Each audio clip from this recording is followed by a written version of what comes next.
We are back for What's Up This Week from the Do This, Not That podcast. This is our super short episode where we break down what's going on this week in business and marketing and life. And then we still have our Ask Us Anything later in the week and our big tips episode at the end of the week. So, what's going on this week? Well, first off, I don't care what you think about X, the old Twitter.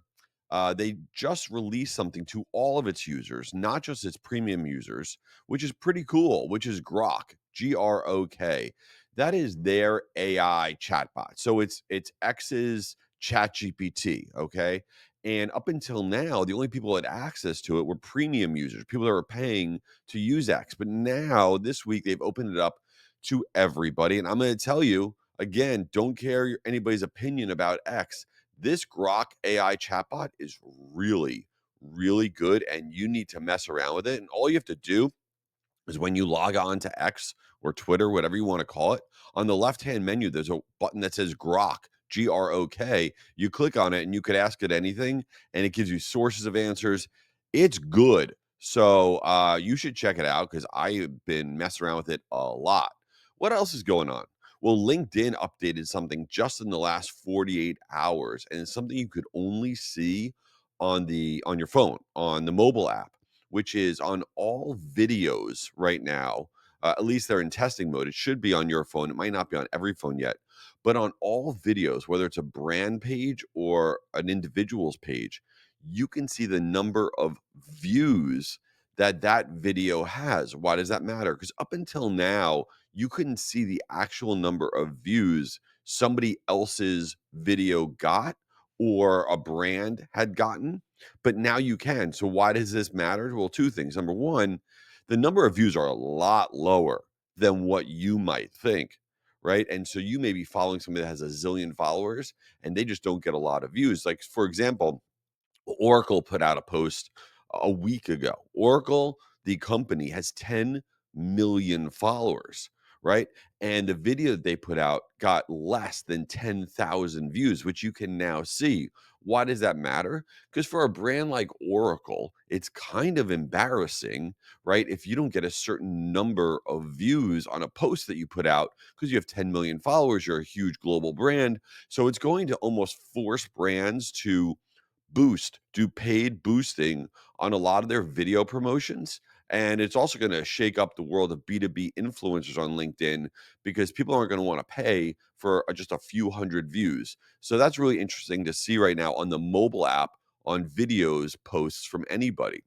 I saw this week that the word of the year from dictionary.com is demure. I don't care about that. So I'm not going to talk about that because that's meaningless to me.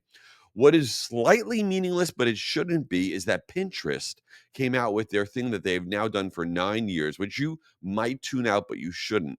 Pinterest comes out with something this time of year called Pinterest Predicts. So it just came out with Pinterest Predicts 2025.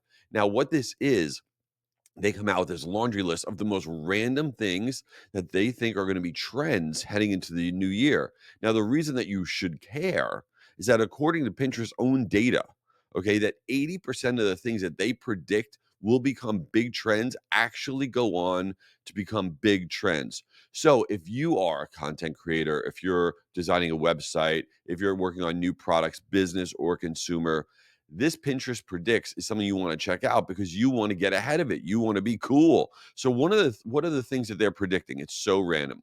So one of their top predictions is something called cherry coated. What? That Gen Z and millennials will infuse cherries, yeah, the fruit, into their makeup menus and mood boards this year. And they're highlighting the fact that right now, cherry vibe, the phrase, searches are up 325%, and dark cherry red searches are up 235%. I guess we're all going to be walking around in dark cherry something or another. I don't know.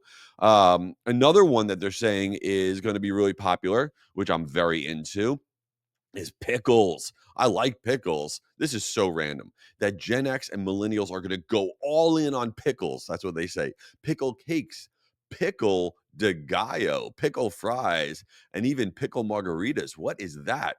Who wants a pickle margarita? Then you're walking around the bar smelling like a pickle. I don't know about that, but pickle margarita search volume is up 100%.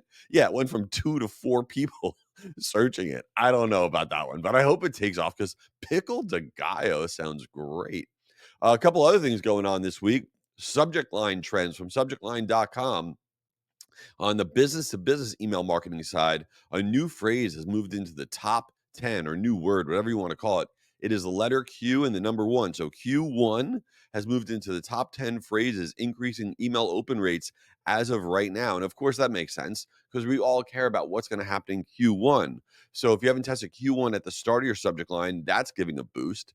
And on the consumer side of email subject lines, the phrase almost gone exclamation mark at the start of your subject line has moved into the top 5 phrases. And that also makes sense because we're all very deep into holiday purchasing and you want to know what's almost gone. So those are two things worth testing. What about meaningless things? You know, that's my favorite part of the discussion. Well, first off, one of the top shows now on Netflix this week is It Cake Holiday Edition. I love Is It Cake. If you've never watched it and you think it's for like kids or something, it is not. You got to go watch Is It Cake Holiday. What happens is they make these cakes and then you have to decide, is it cake or is it the real thing? And then they cut into it, and I would say easily 50% of the time I get it wrong. I have no idea how they do this. Whenever I make a cake, it looks like something you shouldn't even eat, let alone looking like something in real life. So I would check that out. The thing I'm not going to check out, which is a hot trending movie on Netflix, is Afraid. This is like this new AI horror thriller thing. It's about AI taking over this family's life. I can't get into this stuff. First of all, I don't like anything that's scary. I can't do it. I won't sleep. No way. And then AI becoming really mean. I don't know. I like when AI is really nice. Can we have like a movie about AI becoming nice? Why does the AI always have to be mean? And then the most important thing this week, if you listen to nothing else on this episode, this is hugely important. So Paris Hilton and Nicole Richie are coming back together for a new limited time show that's coming out this week. Okay. It's going to be on Peacock. It is Paris and Nicole, the Encore. Now you're like, what is he talking about? You may not know this, but one of the best shows ever on TV was called The Simple Life. It was back in like the 2000s. It was Paris Hilton, who was very cool, and Nicole Richie, who might be one of the funniest people on the planet. And they had this show where they would go to like farm towns across the country and do weird stuff. And I loved it. Great, great show. But they haven't been back together doing a show in forever. And now they're releasing this 3 encore special new show on Peacock. So you got to check this out. It's called Paris and Nicole, the Encore. You will not hear about that on any other marketing podcast because this is ridiculous. Listen, I would really appreciate it as your holiday gift to me. Leave this thing a review. Tell me if this show stinks and go to jschwedelson.com. Let's hang out, connect with me, talk to me. Let me know what's going on. Thanks for being here. Later.